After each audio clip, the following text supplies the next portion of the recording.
Bwana Yesu asifiwe wapendwa. Amen. Amani ya Bwana wetu Yesu Kristo Yesu kwa pamoja nanyi. Nashukuru kwa ajili ya nafasi hii ambayo Mwenyezi Mungu ametujalia jioni ya leo ili kwamba tuweze kuendelea kujifunza neno lake Mwenyezi Mungu. Kusudi la Mungu ni ya kwamba hatimaye tuweze kufikia ujuzi wa kweli, tuweze kudumu katika neno lake. Hatimaye tusipotee bali tuokolewe.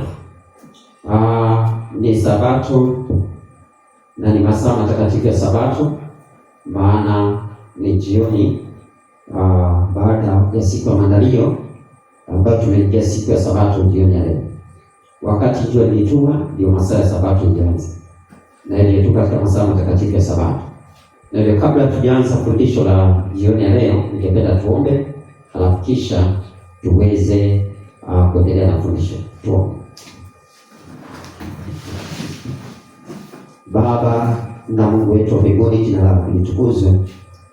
Baba wa Bwana wetu Yesu Kristo, tunakushukuru kwa ajili ya kutupa nafasi kukusanyika jioni ya leo katika masaa matakatifu ya Sabato. Umekuwa pamoja nasi wiki nzima, umetulinda, umetuhifadhi katika juma nzima, umetujalia kufika jioni ya leo ya Sabato yako takatifu tukiwa wazima. Tunashukuru na tunalihimidi jina lako. Tunaomba ili kwamba uwe pamoja nasi katika kujifunza unabii wa Biblia. Nena pamoja nasi, tusaidie kuelewa na tujalie kuona matukio mwisho duniani vile yanavyotimia, na kadri unabii wa Biblia unavyoendelea kutimia, na vile ulivyo mbele yetu tutakavyoenda kutimia. Baba mbinguni, tujalie neema na utusaidie. Uwe pamoja nasi katika Kristo Yesu Bwana wetu, tunaomba na kushukuru. Amen. Asante. Basi tunashukuru kwa muda kama huu, na tunawakaribisha sana kwa ajili ya makaribisho ya Sabato, na pia kwa ajili ya kujifunza unabii wa Biblia, ambayo tunaambiwa kwamba tuangalie unabii wa Biblia kama taa ing'aayo mahali penye giza, na tunaambiwa tunafanya vyema hata kupambazuke na nyota ya asubuhi kuzuka ndani yetu. Wapendwa, tumekuwa tukiangalia mambo kadha wa kadha kuhusiana na matukio mwisho duniani, lakini tumeanza historia iliyopita tukija kufika mahali ambapo tunaona ya kwamba tunaingia kipindi ambacho tunaishi. Na hivi tumekuwa tukiangalia historia ya dunia na vile shetani aliamua ataka kiti chake cha enzi upande wa kaskazini ili kuiga Mungu wa mbinguni ambaye amepea kiti chake cha enzi mwanawe ambaye Yesu Kristo, ambaye anafaa awe ameketi katika upande wa kaskazini katika Sayuni, Yerusalemu ya mbinguni. Lakini naye shetani akataka kuanzisha serikali yake kinyume cha serikali ya Mungu, na serikali ile ikawa ni serikali ambayo inapatikana upande wa kaskazini, na hivyo shetani akawa anataka kuwa mfalme wa kaskazini, the king of north. Tumekuwa tukilinganisha Danieli 2, Danieli 7, Danieli 8 na Danieli 11 na hata Ufunuo 13 na Ufunuo 17, kuangalia ufalme wa kwanza, ufalme wa pili, ufalme wa tatu na ufalme wa nne wa Roma, alafu hatua za serikali ya Roma kutawala. Hatua ya kwanza ni serikali ya Roma ya kipagani ambayo tuliweza kuangalia, alafu tukaingia serikali ya Roma iliyogawanyika ambayo iliingiza serikali ya Roma ya kipapa baada ya kuondoa kila ambacho kinaitwa ndili ama kuondoa daima, alafu akasimamisha chukizo la uharibifu. Hatukuona hilo chukizo la uharibifu ambalo lilisimamishwa ni serikali ya kipapa, na tukadhibitisha kwa njia nyingi. Tuko ni serikali ya kipapa ndio serikali ya mwanamke kama huyu, ambayo ndio serikali ambayo inaongozwa na kanisa, ni serikali la kikanisa. Na pia tukoona ndio serikali hii serikali ina nambari 666, na ndio serikali ambayo Danieli aliona kama serikali ndogo kule Roma. Tuliangalia jana hayo mambo. Kwa wale ambao ungependa kufuatilia, wale ambao wanafuatilia kwa mtandao, unaweza angalia fundisho la King of North part 3, na part 3 tunazungumzia the time of the end. Unaweza andika the time of the end na King of North and the King of South, the time of the end. Na ile tukao tunaangalia hii serikali. Leo tunataka kupiga hatua tuone vile inarudi tena duniani. Leo tunaangalia the final rise of the King of North, yaani kuinuka kwa mfalme wa kaskazini tena kipindi cha mwisho duniani, ama kuinuka kwa mwisho kwa mfalme wa kaskazini. Msomaji, naam. Sasa naomba tuanze kuangalia maandiko. Nataka tuanze na mwanamke huyu. Huyu mwanamke ambaye amekalia mnyama mkubwa sana.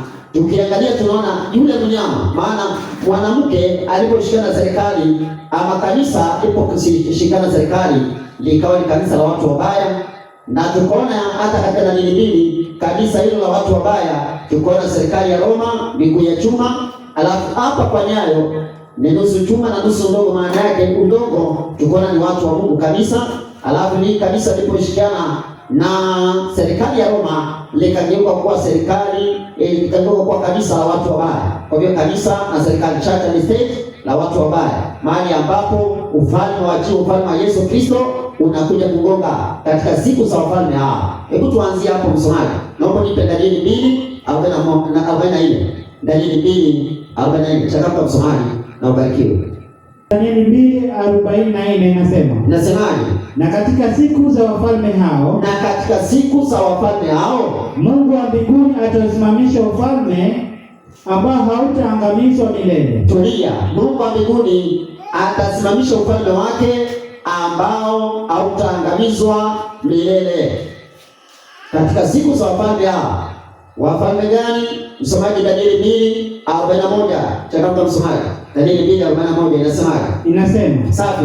Na kama vile ulivyoziona hizo nyayo za miguu na vidole, kama vile ulivyoona nyayo za miguu na vidole vyake, kuwa nusu udongo wa mfinyanzi na nusu chuma. Na nusu chuma, ndiyo ufalme ule utakuwa ufalme uliogawanyika. Kwa hiyo kumbe ufalme wa mwisho duniani utakuwa ni ufalme uliogawanyika. Ndio maana inasemekana ya kwamba ufalme wa mwisho, maandiko yanasema na katika siku za wafalme hao. Kwa hiyo ufalme wa mwisho duniani ni ufalme uliogawanyika. Msomaji, endelea. Lakini ndani yake, lakini ndani ya ufalme huu wa Roma uliogawanyika, soma tusikie, zitakuwa nguvu za chuma. Kwanza kutakuwa na nguvu za chuma ambayo ni serikali ya Roma, kama vile ulivyoona kile chuma kimechanganyikana na udongo wa matope. Asante. Kwa hiyo itakuwa ni chuma peke yake. Serikali ya Roma itakuwa pia na udongo wa matope, maana tuliona udongo wa mfinyanzi ni kanisa. Tulisoma Isaya 64 mstari wa 8, na tukaona ni kanisa ambalo limeacha sheria za Mungu na limeacha njia ya haki, ambao walikuwa tayari mbeleni walikuwa wamejua njia ya haki, walikuwa wamemjua Bwana Yesu Kristo na walikuwa wamekubali na amri takatifu ya Mwenyezi Mungu, lakini baadaye wakaacha njia ya haki, wakaacha amri takatifu za Mungu, na hivyo wakangeuka kwamba wamekubaliana na uasi. Msomaji, na ndio tukaona ya kwamba kipito duniani makanisa wanaenda kuachana na amri takatifu ya Mwenyezi Mungu na kukubaliana na maasi ya mwisho duniani na kukupatia serikali ya mwisho duniani, serikali ya Roma. Lakini tukaona ya wa kwanza, msomaji, tuliposoma katika kitabu cha Ufunuo 17 na mstari wake kwanza, mstari wake wa 5, maandiko akatuambia kwamba akanichukua katika roho jangwani, nikaona mwanamke ameketi juu ya mnyama mkubwa sana, mwenye kujaa majina makufuru, mwenye vichwa 7 na pembe 10. Na mwanamke yule alikuwa amevikwa nguo ya rangi ya zambarau na nyekundu, amepambwa kwa dhahabu na kichwa cha thamani, naye alikuwa na kikombe cha dhahabu mkononi mwake kilichojawa na machukizo na machafu na washerati wake, na katika kipaji cha uso wake alikuwa na jina limeandikwa Nasiri, Babeli mkuu, mambo makahaba na machukizo ya nchi. Kwa hiyo hiyo tukaona ndio Babeli ya mwisho duniani, na tukaona ile Babeli ya kwanza ya Nebukadneza, ile ya Ashuru. Hiyo Babeli tuliona shetani aleka kiti chake cha enzi, ambacho tuliona kiti cha enzi cha upande wa kaskazini. Na Babeli ya mwisho duniani pia shetani ameweka kiti huko. Huyu mnyama mwenye mwanamke kanisa na mnyama serikali, mwanamke kanisa wa Efeso 5:25 tulisoma, tukaona ya kwamba enyi waume wapendeni wake zenu kama vile Yesu alipenda kanisa akajitoa kwa ajili yake. Kwa Efeso 5:32. Hiyo siri ni kubwa, ila mimi nina habari ya Kristo na kanisa, mwanamke kanisa, mnyama serikali.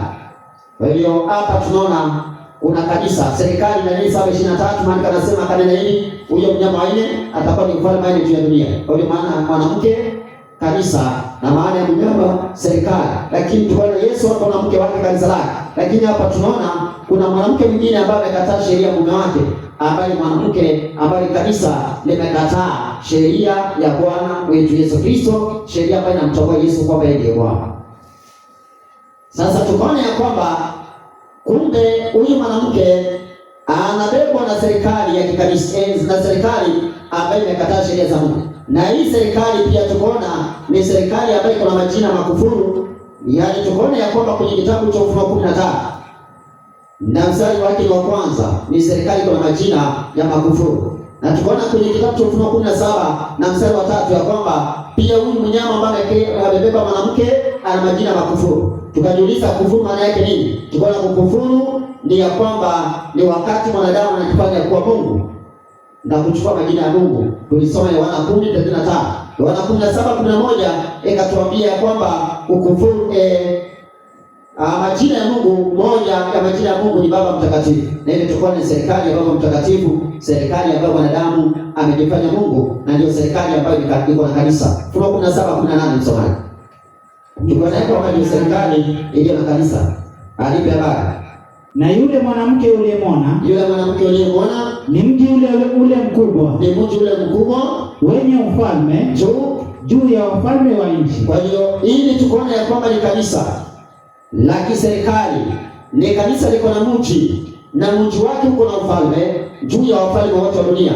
Kwa hiyo tukaona ya kwamba hii ni church and state, na kanisa na serikali limekamata wafalme wote wa dunia. Kwa hiyo inamaanisha ni kanisa la kiserikali, na serikali iko na ni serikali ambayo iko juu ya serikali zote za dunia. Tukaona ya kwamba hii serikali ndio bado hii serikali ya pembe mdogo ya Danieli 7 kuanzia mstari wa 7 hadi wa 8, na Danieli 7 mstari wake wa 25. Kwanza 25 tusikie Danieli 7:25. Inasema ndio, naye atanena maneno kinyume chake aliye juu. Hii serikali itanena maneno kinyume chake aliye juu.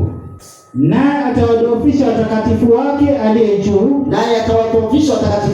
Kwa hiyo kwanza ni serikali ambayo itanena maneno kinyume chake aliye juu. Kwa ajili gani? Ufunuo 13 mstari wake wa 6. Maana pia Ufunuo 13 pia inazungumzia hiyo serikali tu ambayo iko na kinywa cha kunena maneno makuu ya makufuru na kunena kinyume chake aliye juu. Kwa ajili gani? Soma tusikie. Inasema safi, akafunua kinywa chake amtukane Mungu. Na kulitukana jina lake na maskani yake na wa mbinguni. Achia pale. Wasalika wa kwanza kwa Wasalika wa pili 2 na mstari wake wa 5. Maandiko yanasema baada ya mstari wake wa 4, mtu awaye yote asiwadanganye kwa njia yote, maana siku ya Bwana Yesu kuja, usipokuja kwanza ule ukengeufu, akafunua yule mtu wa kuasi, mwana wa uharibifu, yule mpingamizi, ajiinua nafsi yake juu ya kila kiitwacho Mungu ama kuabudiwa, hata yeye mwenyewe kuketi katika hekalu la Mungu, akijionyesha nafsi yake kana kwamba yeye ndiye Mungu. Kwa vile serikali ambayo inajiinua. Hiyo serikali wapi tena imetajwa? Danieli 11 na mstari wake wa 36. Inasema ndio, naye mfalme atafanya kama apendavyo. Na huyo mfalme atafanya kama apendavyo. Naye atajitukuza huyo mfalme na kujiadhimisha juu ya kila Mungu. Juu ya kile kiitwacho Mungu. Ama naye atanena maneno ya ajabu juu ya Mungu wa miungu. Kwa hiyo kama vile Danieli 7:25 imetuambia kwamba atanena maneno kinyume chake aliye juu, na Danieli 11:26 inaendelea kusema naye atajitukuza na kujiadhimisha juu ya kila Mungu. Naye atanena maneno ya ajabu juu ya Mungu wa miungu. Endelea. Naye atafanikiwa mpaka ghadhabu itakapotimia. Ndio. Maana yaliyokusudiwa yatafanyika. Wala hata ijali miungu ya baba zake. Wala yeye aliyetamaniwa na wanawake. Anaitwa the disadvantages. Kwa hiyo hata Yesu aliyetumaini la vizazi vyote. Endelea msomaji. Wala hata mjali Mungu awaye yote. Hata mjali Mungu awaye yote. Maana ndio atajitukuza mwenyewe juu ya wote. Nipe habari. Lakini katika mahali pake, mahali pa Mungu wa kweli, atamheshimu Mungu wa ngome. Ataleta Mungu wa ngome, na Mungu ambaye baba zake hawakumjua atamheshimu. Ndio.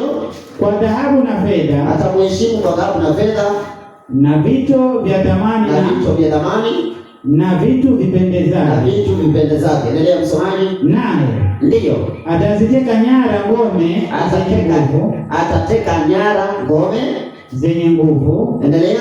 Kwa msaada wa Mungu mgeni. Atafanya hivyo kwa msaada wa Mungu mgeni. Ndivyo atakavyofanya kuteka ngome. Atateka watu, atateka ngome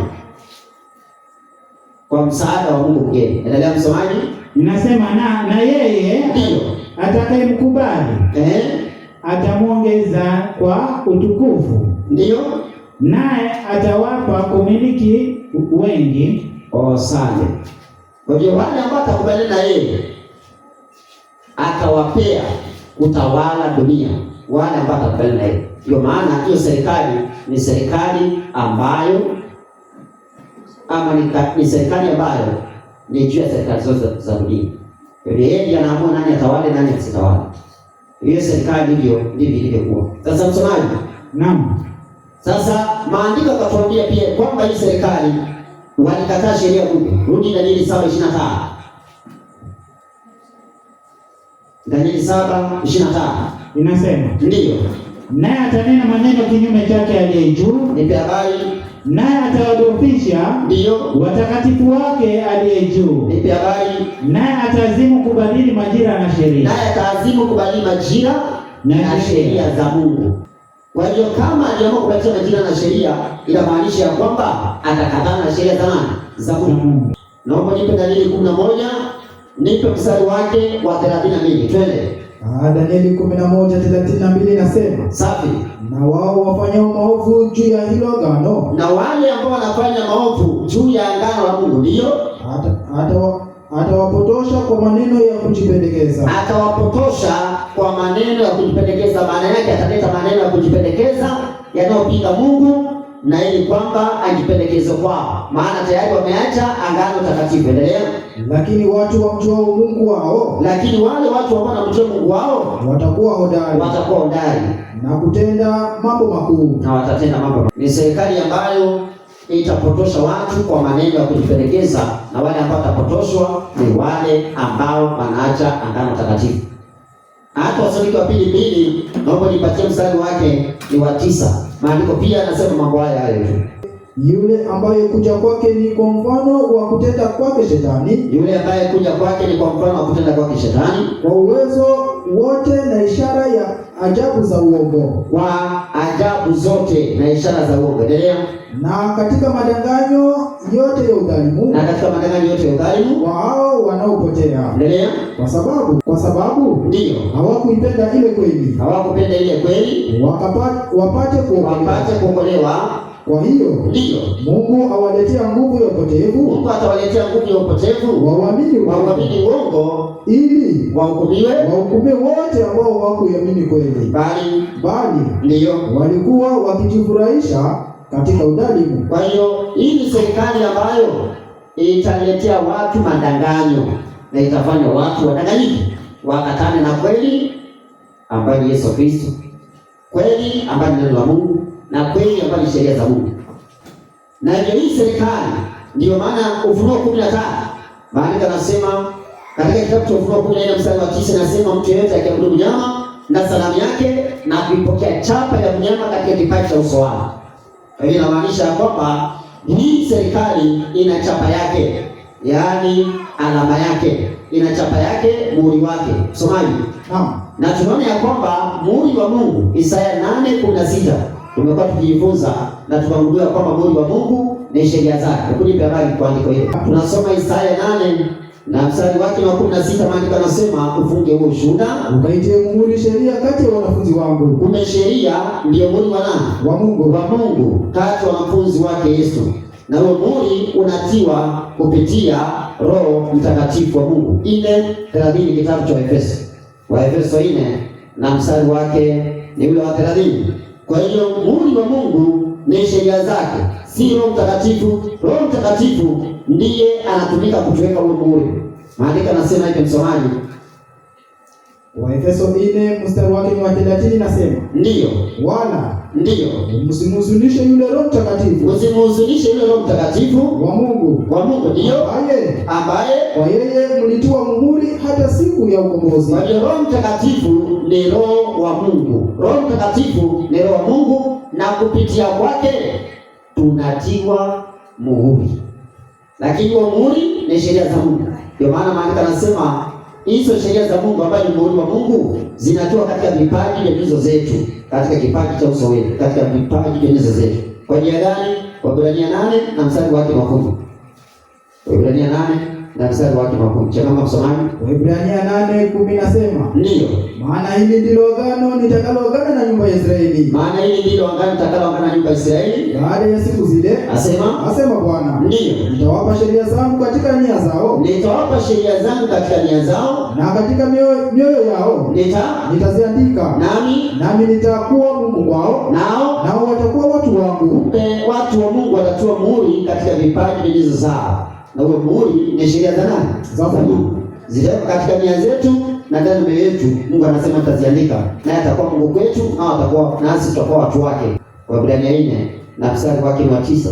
Je, watu wa Mungu kina nani? Soma tusikie. Waebrania 4:9 inasema, ndiyo, basi imesalia na Sabato kwa watu wa Mungu. Bali inamaanisha kwamba watu wa Mungu imesalia pumziko la Sabato kwa ajili yao. Kwa hiyo watu wanapoondokea Sabato, inakuwa Sabato ni kwa watu wa Mungu. Ndio maana Yesu alisema ya kwamba katika kitabu cha Marko 2:27 usisome hadi mstari wake 28 ya kwamba Sabato ilifanyika kwa ajili ya mwanadamu, si mwanadamu kwa ajili ya Sabato. Basi mwana wa Adamu ndiye Bwana wa Sabato pia. Kwa hiyo Yesu ndiye Bwana wa Sabato. Na ndio maana hivi unaona yule mwanamke ambaye ni kanisa amekuwa kahaba kwa ajili ya kukataa sheria ya mume wake. Ndiyo Warumi 7 mstari wake wa 2 inasema ya kwamba mwanamke aliye na mume amefungwa na sheria kwa mume wake maadamu mume wake yu hai, lakini akifa yule mume amefunguliwa sheria ya mumewe. Yuko huru kuolewa na mume mwingine amtakaye, lakini katika Bwana tu. Kwa hiyo huyu mwanamke ambaye mwanamke kahaba anaye kataa mume wake, anakataa mume wake kwa ajili ya kukataa sheria yake, ambaye anamtambua Yesu ndiye Bwana wa kanisa lake, na Sabato ndio inaitwa Sabato ya Bwana Mungu wetu, na ni amri yake, amri ya 4. Kwa hiyo hilo kanisa ndio itakataa amri ya 4 ya Mwenyezi Mungu. Na ndio maana maandiko yanaposema ya kwamba taazimu kubadili majina na sheria kwenye kitabu cha Danieli 7 na mstari wake ni ule 25, maandiko yanatuonyesha kwamba alikataa sheria ya Mungu ambayo ni Sabato. Aliwaisha Sabato ya Mungu. Kwenye kitabu kile cha Ezekieli 22:26 maandiko yanatuonyesha kwamba alikataa sheria za Mungu. Makuhani wake waliharibu sheria ya Mungu, wakataa sheria ya Mungu ambayo ni Sabato.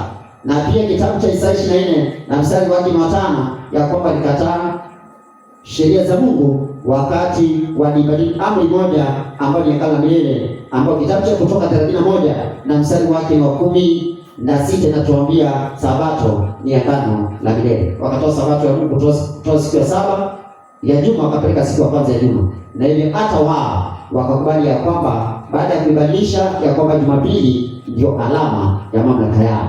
Kwa hivyo baada ya kuwa serikali ya kipapa ambayo ni serikali ambayo inafunga historia ya dunia, iliyotawala kipindi cha zama za giza na ikapokea jina la mauti, na tena inarudi tena duniani, jina lake la mauti linapoanza kupona ikirudi, wanasema ya kwamba Jumapili ndio alama ya mamlaka yao. Maana ni kweli wanakataa amri ya kwanza ya Mungu, wanaabudu miungu ya utatu, wanakataa amri ya kwanza ya Mungu. Ni kweli, na wanafuata tabia ya serikali ya pili kulandia serikali wameenda wajeni. Ndio maana tunaona hii serikali imechukua tabia zote za serikali zilizotangulia. Kwa hiyo wao wamekataa amri ya kwanza, wakaleta miungu migeni, na yeye pia akajifanya Mungu ili abudiwe kama Mungu. Wakachukua tabia ya ufalme wa pili kulandia, ufalme ambao ulifanishwa na ndugu. Ndio maana serikali hii anasema huyu mnyama alikuwa na miguu ya ndugu. Kwa hiyo anapotembea duniani ana tabia za ndugu za kutaka kuabudiwa kama Mungu na kukataa amri ya kwanza ya Mungu. Hii serikali ni kweli wamekataa amri ya pili ya Mungu, kama serikali ya kwanza Babeli, wanachoka masanamu. Kwa hiyo hii serikali ya kikanisa wanachoka masanamu. Utapata wale ambao wanaingia katika kanisa hili wanaweka masanamu kwa shingo, wanaweka sanamu kwa makanisa, wanaweka sanamu hata nyumbani ya Maria, ya Yusufu na sanamu kama hizo. Kwa hivyo wamekataa amri ya kwanza ya nani? Ya Mungu. Na hivyo wakachukua tabia ya serikali ya kwanza ya Babeli, ndio kufananishwa na simba, hapo na kinywa kama cha simba. Na pia akachukua tabia ya masomo ya falsafa, ndiyo maana nafana na chui. Alichukua tabia za chui. Serikali ile ya chui ilikuwa na tabia ya kuleta masomo ya teolojia na filosofia inayopigana na mafundisho ya Kristo Yesu. Na hivyo wakawa wanavunja amri ya tatu ya Mungu. Kwa hivyo hii serikali pia imekubaliana na hiyo. Na hii serikali pia inapinga imani ya Yesu. Inapinga imani ya Yesu, wanaenda ubatizo uongo, wanafundisha kwamba mtu akikufa atakufa, ameenda mbinguni, ama ameenda mahali kuteswa, ama ameenda mahali ambapo tukimwombea ataenda mbinguni, ama ameenda mahali kuteseka milele katika ziwa la moto. Wakati maandiko anasema mtu akikufa ako kaburini, anangojea Yesu akuje kumfufua, ila kwa ajili ya uzima milele ama kwa ajili ya kuangamizwa milele. Kwa hiyo hii serikali ikakataa imani ya Yesu kama serikali ya Roma ya kipagani. Wakakataa imani ya Yesu mpaka wanaleta mpaka ubatizo wa uongo. Wamepinga Yesu ni mwana wa Mungu, wakasema Yesu ni Mungu mwana na ni sehemu ya kupendeza Mungu wa mbinguni ambaye ni Mungu wa utatu. Hivyo wakawa na haribu personality ama nafsi ya Mungu mwenyewe na nafsi ya mwanao. Kwa hiyo hili kabisa, lakini yao hiyo walikuwa wanachukua ya wale ambao serikali ambazo zimepita nyuma. Lakini yao wenyewe ni ibada ya Jumapili ndio walioweka. Na ndio maana nasema ibada ya Jumapili ni alama ya mamlaka yao. Baada ya kubatiza Sabato ya Mungu, wakatoa Jumamosi wakapeleka Jumapili. Wakasema Jumapili ni alama ya mamlaka yao. Kwa hiyo ibada ya Jumapili ni alama ya mamlaka yao. Na wakaongeza mapokeo mengine ambayo walipokea kutoka katika serikali zilizotangulia. Na hivyo wapendwa, kama serikali hii alama yake ni ibada ya Jumapili, ama alama ya mamlaka yake ni ibada ya Jumapili, inamaanisha kwamba mkono wake ama mamlaka yake ni ibada hii ya Jumapili. Na hivyo atakuja kuilazimisha ibada hiyo. Sasa msomaji, naam. Lakini nataka tupige hatua. Sasa hii serikali ya mwisho duniani ambayo tuliona mambo mengi habari zake, tukaona ya kwamba serikali hii tena inarudi tena duniani, inarudi. Naomba unipatie Ufunuo 13 na mstari wake wa 3. Soma msomaji tusikie. Kitabu cha Ufunuo 13 mstari wake wa 3 nasemaje? Mstari wake ni wa 3 inasema. Ndio. Nikaona kimoja cha vichwa vyake kana kwamba kimetiwa jeraha la mauti. Na pigo lake la mauti likapona, dunia yote ikamstajabia mnyama yule. Tulia. Kwa hiyo maandiko yanatuonyesha kwamba serikali ile kuna wakati walipokea jeraha la mauti, na tuliona walitawala kwa kipindi cha miaka 1260 kuanzia mwaka wa 538 AD hadi mwaka 1798. Ilipofika mwaka wa 1798 AD, mwaka 1798, serikali ya kipapa ikapokea jeraha la mauti kwa njia ya Papa Pius wa 6 kuchukua mateka chini ya utawala wa serikali ya Ufaransa. Majeshi ya Ufaransa ikatumwa na mfalme wa Ufaransa Napoleon, wakiwa naongozwa na General Batia, wakaenda wakateka serikali ama wakazuru serikali ya kikanisa, serikali ya Roma ya kipapa. Alafu wakachukua papa mateka wakampeleka Ufaransa mwaka wa 1798, na ilipofika mwaka wa 1799 akafia kule Ufaransa, akapokea jeraha la mauti. Ndio maana kitabu ambacho kinaitwa Lecture 24 ukurasa volume ya 3 ukurasa wa kwanza inasema ya kwamba broken with fatigue and sorrows he died in August 1799 in the French fortress of Valais, aged 82 years. No wonder that half of Europe thought Napoleon's veto would be obeyed, and that with the Pope, the papacy was dead. Kwa hiyo upapa ukakufa, ukapokea jeraha la nini? La mauti. Upapa ukafa, ukapokea jeraha la mauti. Mwaka wa 1798. Ufunuo 13 mstari wake wa 10 pia ikatimia. Maandiko yanasema mtu akiwa kwa upanga ataokoa nini? Upanga. Na mtu akichukua mateka atachukuliwa mateka. Na kwa sababu serikali ya kipapa walichukua watu wa Mungu mateka, na pia walio watu wa Mungu kwa upanga, basi Papa Pius wa 6 akachukuliwa mateka na akafa kwa upanga kule Ufaransa. Akafa kwa, lakini maandiko yanasema ya kwamba serikali ya kipapa baada ya kupokea jeraha la mauti, jeraha lake la mauti litapona, alafu dunia yote itamstajabia mnyama yule. Lakini tuliona ya kwamba alipokea jeraha la mauti kupitia serikali ya Ufaransa kuipea jeraha la mauti. Danieli 11:40 sehemu ya A ama sehemu ya A. Alafu sehemu ya B ndio tunaangalia leo. Msomaji soma. Na wakati wa mwisho. Na wakati wa mwisho ambao tuliona wakati wa mwisho ni 1798. Endelea. Mfalme wa kusini atashindana naye. Na tukaona mfalme wa kusini ni Ufaransa, waliodhihirisha tabia za atheism ama tabia za ukafiri, tabia za kukana Mungu. Kadhihirisha tabia hiyo ambayo ilidhihirishwa na mfalme wa kusini Litaro, ambaye alikuwa ni Egypt ama Misri. Na hiyo serikali ya Ufaransa ikapea Papa jeraha la mauti, ambaye alikuwa mfalme wa kaskazini, the king of north, the final Babylon, ambaye ni spiritual Babylon, ambaye ilitawala kipindi cha zama za giza na ikapokea la mauti. Alafu baadaye inarudi tena baada ya jeraha la mauti kufanya nini? Kupona. Msomaji? Naam. Achia pale. Kwa hiyo maandiko yanatuonyesha kwamba serikali ile ilipopokea jeraha la mauti, Danieli 11 mstari wa 40 sehemu ya A pia ilitimia. Sasa msomaji? Naam. Naomba unipatie kwenye kitabu kile cha Ufunuo 13 tuanze kuona vile anainuka tena duniani. Ufunuo 13 naomba nipatie mstari wake wa 8. Maana anasema jeraha lake la mauti litapona. Rudia mstari wake ni wa 3. Ulisomea mstari Ufunuo 13 mstari wa 3 na wa 4, alafu ndio mstari wa 8. Kama msomaji. Inasema hivi. Ndio. Nikaona kimoja cha vichwa vyake kana kwamba kimetiwa jeraha la mauti. Ndio.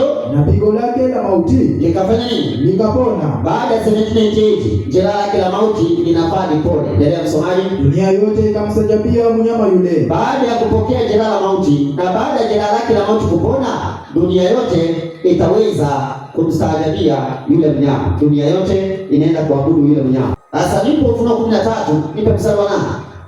Ufunuo 13 mstari wake ni wa 8 inasema. Inasemaje? Na watu wote wakao juu ya nchi, na watu wote wenye kukaa juu ya nchi watamsujudu, watamwabudu yule mnyama, kila ambaye jina lake halikuandikwa katika kitabu cha uzima, ndio cha mwana kondoo aliyechinjwa tangu kuwekwa misingi ya dunia. Tulia. Kumbe yule mnyama baada ya jeraha lake la mauti kupona, dunia yote inaenda kumwabudu. Ufunuo 13 soma mstari wa 4. Ufunuo 13 mstari wake ni wa 4 inasema. Ndio. Wakamsujudu yule joka kwa sababu watu wakaabudu joka shetani kwa sababu alimpa huyo mnyama uwezo wake. Alimpatia yule mnyama uwezo wake. Nao ndio wakamsujudu yule mnyama wakisema. Watu wakaabudu mnyama wakisema, ni nani afananaye na mnyama huyu? Tena ni nani awezaye kufanya vita naye? Kwa hiyo yeye ndiye analeta vita za mwisho duniani ambazo zinaitwa vita vya Armageddon. Yeye anakamilisha vita vya mwisho duniani, vita vya ibada ambayo vilianza mbinguni na zinakamilikia hapa duniani. Msomaji? Naam. Na hiyo yule mnyama ukiangalia Ufunuo 17 rudia 8 ukiteremka. Ufunuo 17 mstari wake ni wa 8 nasema. Barikiwa. Yule mnyama uliyemwona alikuwako kipindi cha zama za giza, naye hayuko, akawa yuko akapokea jeraha la mauti mwaka wa 1798. Ndio. Naye yu tayari kupanda kutoka kuzimu, naye yuko tayari kupanda kutoka kuzimu na kwenda kwenye uharibifu. Maliza. Na hao wakao juu ya nchi, watu wote wanaokaa juu ya nchi, wasioandikwa majina yao katika kitabu cha uzima tangu kuwekwa kwa misingi ya ulimwengu, ndio watastaajabu kumwona waonapo yule mnyama, ndio ya kwamba alikuwako, naye hayuko, ndio naye atakuwako. Tulia. Kwa hiyo watu wote wanaenda kumsajabia yule mnyama ambaye alikuwako, akawa yuko, naye anaenda kwenye kuahidiwa. Kwa hiyo anaenda kuabudiwa dunia nzima, na watu wote wanaenda kumwabudu. Alikuwako kipindi cha zama za giza, akawa yuko, na anaenda kwenye uharibifu, anaenda kwenye kuahidiwa. Kwa hiyo the final rise of the King of Rome ni serikali ya kipapa inarudi tena. Ilitawala kipindi cha zama za giza, na sasa inarudi tena baada ya kupokea jela mauti 1798. Ilianza kutimiza lini? Sasa nipe dalili 11. Tuanze kuona vile anaanza kuinuka tena taratibu duniani, na vile jela yake la mauti inaanza kupona. Msomaji? Naam. Na kile ambacho tunasoma kwenye kitabu cha Danieli tunafaa kukiona katika kitabu cha Ufunuo. Kitabu cha Ufunuo. Tusoma tusikie. Danieli 11 mstari wa 40. 40. Sasa soma part B. Achana na A ndio ulisoma, achana na. Soma part B. Na mfalme wa na mfalme wa kaskazini ndio atamshambulia kama upepo wa kisulisuli. Mfalme wa kaskazini atafanya kitu kinaitwa retaliation, retaliate. Maandiko yanasema naye mfalme wa kaskazini atamshambulia mfalme wa kusini kama upepo wa kisulisuli, pamoja na magari ya vita, na wapanda farasi na marekebu nyingi. Gazeti ya San Francisco Chronicle mwaka wa 1929 tarehe 12 mwezi wa pili, Mussolini wa kutoka Italy wakakaa kikao pamoja na Cardinal Gaspari kule Roma, wakaweka sahihi mkataba wa Kiroma katika historia, na mkataba ule ukawa ni ya kwamba serikali ya Roma ya kipapa ama papa aanze kurudishiwa mamlaka yake, ili kwamba jeraha lake la mauti la miaka mingi yaanze kufanya nini? Kupona. Kwa hiyo kuanzia 1929 na sababu jeraha la mauti aliponi na mara moja. Hata kidonda kikianza kupona, akiponani na siku moja inapona pole. Sasa jeraha la mauti la serikali ya kipapa kuanzia 1929 tunafaa kuona ikianza kupona pole walipoweka sahihi mkataba ule, ili serikali ya kipapa ianze kupata duniani pole kuanzia 1929. Sasa tunaanza kuangalia ile serikali ya kipapa inapoanza kuinuka duniani, tunaambia kwamba wanatumia magari ya vita na wapanda farasi na nguvu ya jeshi, na pia namkujia kama upepo wa kisulisuli. Upepo wa kisulisuli, maana ya upepo tunajua ni vita, si ndio? Naam. Naomba nipe Yeremia. Tuanze na hiyo. Nini maana ya upepo? Tunapozungumzia upepo wa kisulisuli, inasimamia vita. Kwa hiyo anapokuja, anakuja kama upepo wa kisulisuli, maana yake anamkujia kwa vita. Hakuje tu, anamkujia kwa vita. Msomaji, nipe Yeremia 51 somo moja. Yeremia 51 na mstari wake wa kwanza. 51:1 Yeremia. Ndio. Bwana anasema hivi. Anasema nini? Angalie. Ndio. Nitaamsha juu ya Babeli. Na juu yao wakao Lebanoni. Ndio. Upepo uharibuo. Nitaamsha upepo wenye kuharibu. Ndio. Nami nitapeleka wageni mpaka Babeli. Nitawapeleka wageni mpaka Babeli. Watakao mpepea. Ndio. Nao wataifanya nchi yake kuwa utupu. Asante. Wataifanya hiyo nchi kuwa utupu. Maana yake ni vitu wanaleta huko, na watafanya hiyo nchi kuwa nini? Utupu. Acha pale. Kwa hiyo upepo wa kisulisuli unasimamia vita. Sasa kuna kitu kingine ambacho tunafaa kuelewa, ambayo ni nini hicho? Naomba tuweze kuangalia na magari ya vita ambayo serikali ya kaskazini ikishambulia serikali ya kusini. Kama upepo wa kisulisuli walitumia magari ya vita. Magari ya vita inasimamia nini? Magari ya vita. Msomaji, naomba nipe kitabu cha Kutoka 14 na mstari wake wa 9. Magari ya vita. Kitabu cha Kutoka 14 na mstari wake wa 9. Msomaji. Exodus. Kitabu ni cha Kutoka 14:9. 14 mstari wake ni wa 9. Barikiwa. Inasema hivi. Ndiyo. Wamisri wakafuata nyuma yao. Wamisri wakafuata nyuma yao farasi zote na magari yote ya Farao. Farasi zote na magari yote ya nani? Ya Farao. Endelea. Na askari zake wenye kupanda farasi. Ndiyo. Na jeshi lake. Farao alitumia magari ya vita, alitumia farasi wa vita, na alitumia nini? Alitumia wanajeshi. Kwa hivyo magari ya vita yalikuwa yanatumika na wanajeshi. Kwa hivyo inamaanisha ya kwamba serikali ya mwisho duniani ya kipapa itatumia itatumia nguvu ya jeshi. Maana nguvu ya jeshi ndio wanatumia farasi na wanatumia nini? Wanatumia magari ya vita. Kwa hivyo inasimamia jeshi, na jeshi wakati wote wanatumia farasi kwa vita na wanatumia pia magari ya nini? Ya vita. Kwa hivyo inasimamia jeshi, nguvu ya jeshi, nguvu ambayo jeshi wanatumia. Pia unaweza soma kwa wakati wako Kumbukumbu la Torati 11 na mstari wake wa 4. Unaweza soma pia kwa wakati wako Wafalme wa Kwanza 20 na mstari wake wa 1. Pia maandiko yakatuambia kwamba watatumia merikebu nyingi. Maana merikebu ni nini? Msomaji, Zaburi 107 na mstari wake 23, Methali pia 31 mstari wake wa 14. Naomba nipe kitabu cha Mambo ya Nyakati wa Pili 9 na mstari wake wa 20 hadi 21. Usoma tu mstari wa 21. Mambo ya Nyakati wa Pili 9:21. 9:21. Ndiyo. Inasema hivi. Safi. Kwa kuwa mfalme alikuwa na merikebu. Mfalme alikuwa na merikebu zilizokwenda Tarshishi pamoja na watumishi wa Hiramu. Nipe habari. Na mara moja katika miaka mitatu ndiyo huja merikebu za Tarshishi. Zinakuja merikebu za Tarshishi zikileta dhahabu na fedha na pembe na nyani na tausi. Twende basi. Ndiyo. Mfalme Sulemani akawapita wafalme wote wa dunia. Ndiyo. Kwa mali na kwa hekima. Kawashinda kwa mali. Maana kama merikebu zinasimamia biashara ambazo zinaleta nini? Utajiri. Kwa hiyo inamaanisha kwamba serikali ya kipapa ilitumia magari ya vita, ikatumia jeshi yenye magari ya vita na wenye wapanda farasi. Alitumia nguvu ya jeshi na akatumia uchumi mwingi, Kwa hiyo uchumi ulitumika. Msomaji? Naam. Kwa hiyo kuna gharama zilitumika za kifedha. Sasa msomaji, hayo mambo yalifanyika nini? Ili semba etimie katika Danieli 11 mstari wa 40 part ba, ili mfalme wa kaskazini ashambulie mfalme wa kusini kama upepo wa kisulisuli. Alimshambulia nini? Bila shaka Senate tumeona ndio mwanzo wa wakati wa mwisho.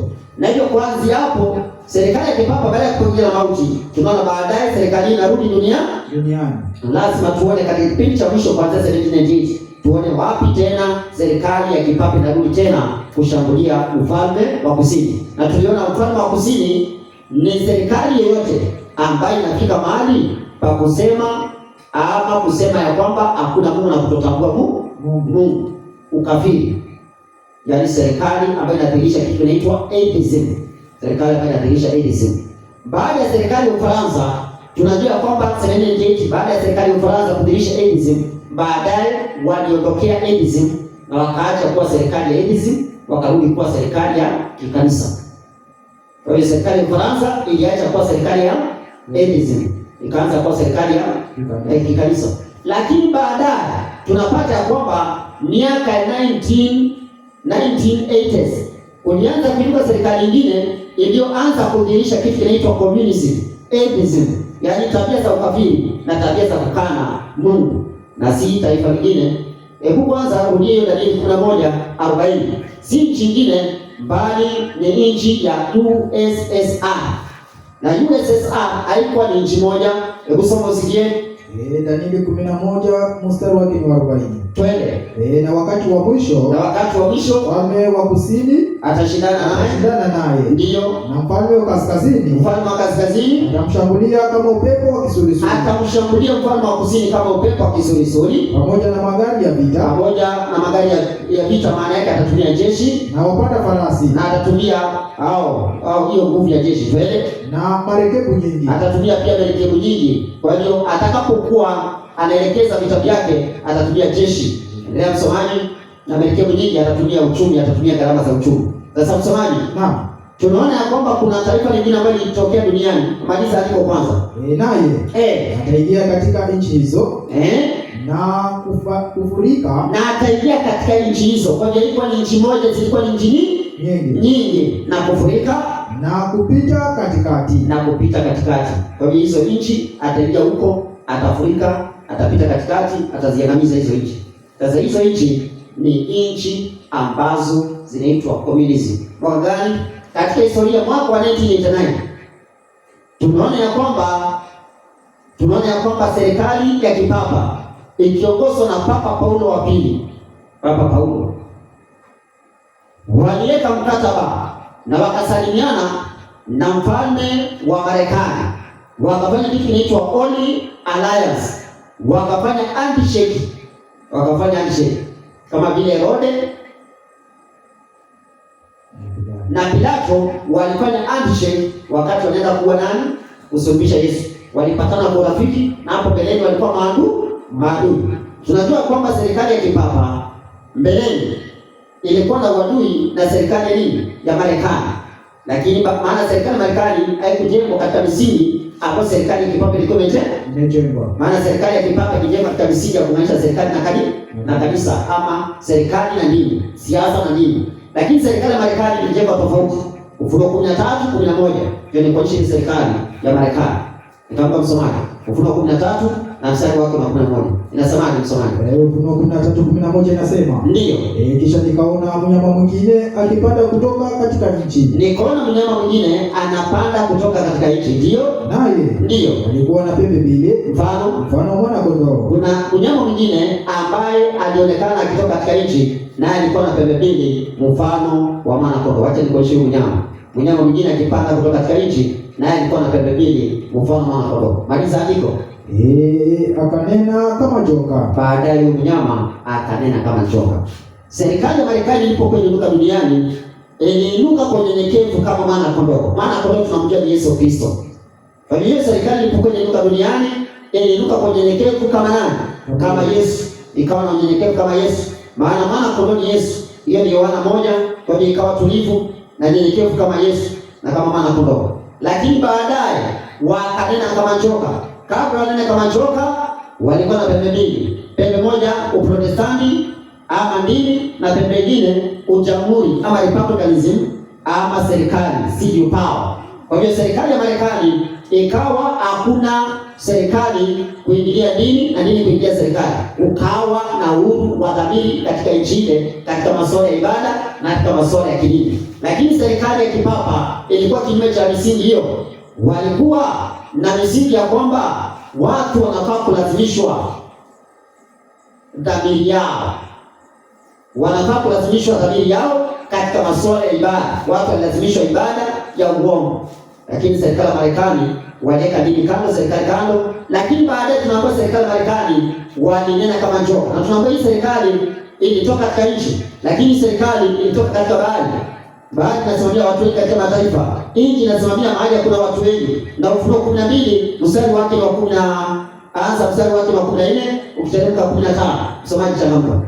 Ufunuo 12. Hii serikali ilitokea kwa sababu ya wale ambao walikimbia mateso kipindi cha zama za giza, kipindi cha miaka 1260, wakakimbilia mahali ambapo Mungu aliwatengenezea ili walishe huko kwa wakati nyakati 2.5 wakati. Yaani kwa muda wa miaka 1260. Wale ambao walikimbia mateso wakaenda wakapata nchi ambayo ilikuwa na watu wengi, ilikuwa na watu wachache tu, wanaitwa Red Indians. Na hiyo nchi ikaitwa sawa na merikebu iliyotumika kwenda kule, kuwapeleka kule, ambayo ilikuwa inaitwa Amerigo. Wakaenda nchi wakaita Amerika. Na hiyo nchi ikabarikiwa na Mungu, ikawa superpower duniani, Maana nchi ikijenga misingi yake katika haki ya Mwenyezi Mungu na bila kulazimisha uhuru wa kamili, Mungu huwa anaibariki nchi hiyo. Na Mungu akabariki nchi ya Marekani ikawa nchi ambayo ni superpower. Lakini baadaye wakanena kama njoka. Kisoma msomaji 12:14 Ufunuo. Inasemaje?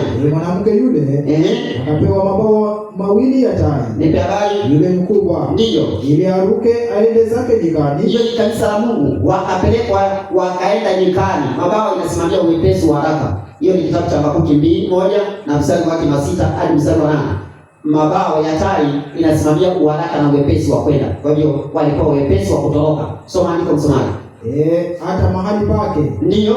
Hapo alishwapo kwa wakati na nyakati mbili na nusu wakati. Endelea mstari wa 15. Mstari wake ni wa 15 nasema. Barikiwa. Nyoka akatoa katika kinywa chake. Ndiyo. Nyuma ya huyo mwanamke. Safi. Maji kama mto. Maji tunajua maji kama mto. Tunajua ya kwamba ni watu ambao ni watu wengi ambao walileta mateso. Endelea. Amfanye kuchukuliwa na mto ule. Safi. Nchi ikamsaidia mwanamke, lakini nchi ikasaidia mwanamke. Kwa hiyo nchi iliyosaidia kanisa ndio nchi ambayo kuliinuka serikali ya Marekani. Kwa hiyo hii nchi ndio maana huyu mnyama ama serikali anatokea katika hii nchi. Kwa hiyo nchi ikasaidia mwanamke. Baada yake mwanamke alikimbilia maeneo ambayo yalikuwa na watu wengi, na hapo ndio kunatokea serikali ya Marekani. Serikali ya Marekani ikawa na misingi miwili, two principles. Ya kwanza ni republicanism ama jamhuri ama serikali. Alafu kajenga msingi mwingine wa protestantism ama dini. Pembe mbili mfano mwana kondoo. Mpe yake Kaisari na ya Mungu aliyo yake Mungu. Kwa hiyo hakuna kuchanganya Kaisari na nani? Na Mungu. Lakini leo shetani baadaye maandiko yanasema akanena kama maandiko yanasema huyu mnyama baadaye akanena kama njoka. Tunajua njoka ni nani? Ni shetani. Maana yake wataomba uhuru wa dhamiri na wataanza kulazimisha mambo ya ibada. Wakaanza kunena kama shetani. Vile shetani maandiko yanasema Yohana 8 na mstari wa 44 ya kwamba ninyi mwapeni ibilisi na tamaa za baba yenu ndizo mpendazo kuzitenda. Yeye alikuwa muuaji tangu mwanzo, wala hakusema katika kweli, maana mnayo kweli ndani yake. Asemapo uongo usema yaliyo yake mwenyewe, maana ni mwongo na baba huo. Na maanisha kwamba Marekani baadaye utaondokea ukweli na wataanza kulazimisha dhamiri ya watu kuamini uongo na kuwaua wale ambao watakataa ukweli. Kwa njia gani? Msomaji, Ufunuo 13:12. Naye ndiyo atumia uwezo wote wa mnyama yule wa kwanza, ndiyo mbele yake. Serikali ya Marekani inatumia uwezo wa mnyama wa kwanza ambaye ni serikali ya kipapa mbele yake. Ndiyo. Naye ndiyo atafanya dunia na wote wakao ndani yake, ndiyo wamsujudie mnyama wa kwanza ambaye jeraha lake la mauti lilifanya nini? Lilipona. Kwa hiyo inamaanisha serikali ya Marekani ndiyo itasaidia serikali ya Vatican kufanya nini? Kupona jeraha nini? La mauti.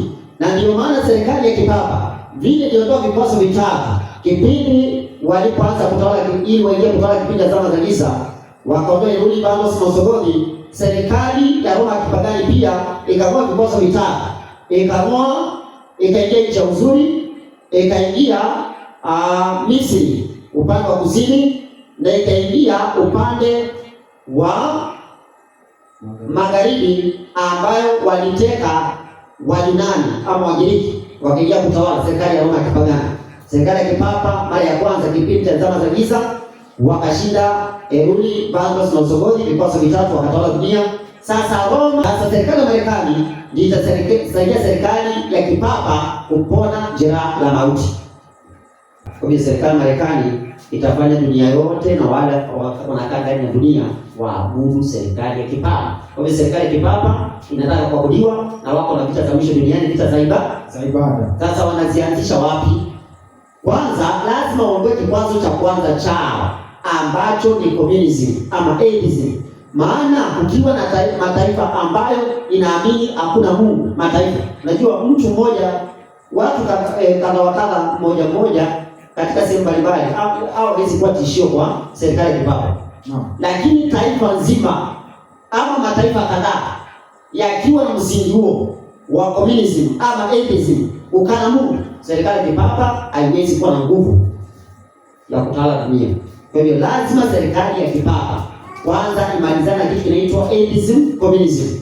Waondoe nguvu ambazo zinakana Mungu. Maana ile ni serikali ambayo inakubaliana na Mungu lakini inakataa Mungu wa mbinguni. Na wanakubali ya kwamba wao wanafaa kuabudiwa. Kwa hiyo ili waabudiwe lazima wa kwanza waondoe vikwazo cha kwanza ambacho ni wale ambao wanapika ibada. Serikali ya kipapa lazima iondoe kikwazo cha kwanza ambacho ni communism. Serikali ya kipapa isipoondoa communism katika mataifa ambayo inaamini hivyo, ama atheism, inamaanisha ya kwamba hawezi kuabudiwa dunia yote. Hawezi kubalika kuabudiwa dunia yote. Kwa hiyo lazima aondoe mataifa ya kubali na yeye. Kwanza aondoe hiyo communism. Kwa hiyo mara ya kwanza kikwazo cha kwanza kuondoa ikawa ni 1989 akatimiza hiyo. Serikali ya kipapa ili waondoe kikwazo chao cha kwanza wakaingia katika nchi za USSR. Nchi nyingi wakaweza kuzishambulia mwaka wa 1989. USSR ama Soviet Union bloc ikakolapse. Ikawa sasa communism, hiyo taifa imeondolewa. Na kama pia kuna taifa lingine ambao pia linaamini atheism, alikubaliana na Ukristo, alikubaliana kabisa na alikubali Ukristo uingie huko, pia litaondolewa. Lakini ya kwanza, kikwazo cha kwanza ni USSR. Sasa kuanzia kesho tutaangalia kikwazo cha pili na tutaendelea kuangalia hizo vikwazo mpaka ziishi. Kwa hivyo the final rise of the King of North, papacy ndiye anainuka na akona hatua za kupona jeraha nini la mauti. Hatua ya kwanza akaondoa kikwazo cha kwanza USSR. Ataendelea kiondoa vikwazo. Kuna kikwazo cha pili baada ya kumalizana na communism na atheism. Hapo ni kikwazo cha pili na alafu atakuwa na kikwazo cha tatu cha mwisho. Alafu atatawala dunia yote na ataabudu dunia yote isipokuwa wale ambao majina yao yameandikwa wapi? Katika kitabu cha uzima cha mwana kondoo. Hivyo lazima mamlaka yake idhirike duniani. Na mamlaka yake, ibada ya Jumapili ndio alama ya mamlaka yake. Sasa kuanzia kesho tutaweza kuangalia, hata kama ni mchana tutaangalia Danieli 11:41. Lakini sasa tumeanza kuona the final rise of papacy, ambaye ni the King of North. Hapo ndio kiti cha shetani kiko. Ufunuo 13 so mstari wake ni wa pili. Ufunuo 13 mstari wake wa pili. Ufunuo 13 mstari wake wa pili. Final rise of papacy kama King of North akishirikiana na Marekani. Soma tusikie. Ufunuo 13 mstari wake wa pili nasema, twende. Na yule mnyama niliyemwona alikuwa mfano wa chui. Na miguu yake ilikuwa kama miguu ya dubu. Na kinywa chake kama cha simba. Twende. Yule joka shetani akampa nguvu zake. Na kiti chake cha enzi na uwezo mwingi. Acha pale. Lakini tunajua kwamba kama tunakuwa shetani ya kwamba ndiye alisema ako na kiti cha enzi ambacho ni kiti ambacho alisema ataweka upande wa kaskazini. Tunafaa kuelewa ya kwamba pia njoka anasimamia serikali ya kipagani kama vile Farao. Katika kitabu cha Ezekieli 29 mstari wa 3 aliitwa Farao njoka kubwa. Kwa hivyo Farao ni njoka, anafananishwa na njoka. Maana yake alisimamia serikali ya kipagani. Na hivyo tunaona ya kwamba serikali zote kutoka ya Roma samani kuanzia serikali ya Babiloni mpaka serikali ya Roma ya kipagani, hizo serikali zote walikuwa wamekalia kiti cha shetani, njoka shetani, na ilikuwa ni upagani. Alafu baadaye kiti hicho tu ambacho kilikalia upagani, papa akachukua akakalia. Ikawa ni serikali ya kikanisa.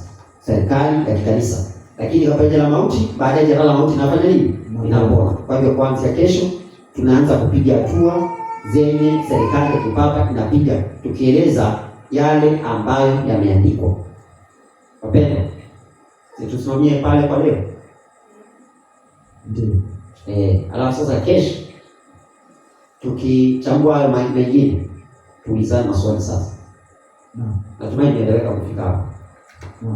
Si ndio? Ndio. Sasa tumeshughulikia Danieli 11 mstari wa wa 40. Tunashuhudia Danieli 11 mstari wa 40. Kwa hivyo naomba tukomee pale. Mungu awabariki na Mungu zidi kuwatosha. Nashukuru sana kwa kuja kwa ajili ya kuadhimisha Sabato pamoja na kwa ajili ya kujifunza mambo haya na Mungu. Mungu awabariki. Wacha tumalizie pale kwa ombi. Tunaomba.